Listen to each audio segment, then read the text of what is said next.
ఈ డయాగ్రామ్ని పరిశీలిస్తే ఇందులో ఒక లైన్ మీద 3 యాంగిల్స్ కనిపిస్తూ ఉన్నాయి. అది ఒకటి ఏ, ఇంకొకటి బి, ఇంకొకటి 90 degrees. ఈ 3 యాంగిల్స్ ఒకే లైన్ మీద ఉన్నాయి కాబట్టి ఈ 3 కలిపితే 180 అనేది మనకి తెలుసు. అయితే A:B 1:5 అని ఇచ్చాడు. మధ్యలో ఉన్న యాంగిల్ క్లియర్గా 90 degrees అని ఇవ్వబడింది. సో ఈ 3 కలిపితే 180 కాబట్టి 90ని పక్కన పెట్టండి. ఇంకా ఏబీలను మనం ఫైండ్ అవుట్ చేయాలి. ఏ అంతా బి అంతా అంటే ఏబీలు రెండు కలిస్తే 90 ఉంటాయి అనేది మనకి క్లియర్గా తెలుస్తుంది. ఒకటి 90 కాబట్టి మధ్యలో. సో ఏబీలకి ఏ విధంగా షేర్ చేయాలనేది ఇక్కడ ఇచ్చాడు. ఏ 1 భాగము, బి 5 భాగాలు, టోటల్గా 6 భాగాలు.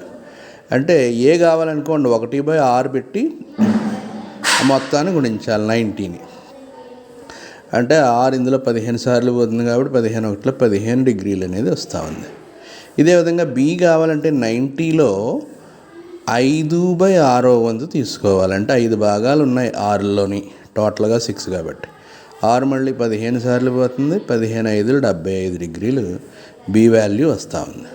ఈ విధంగా మనకి ఏ 15 బి 75 డిగ్రీలు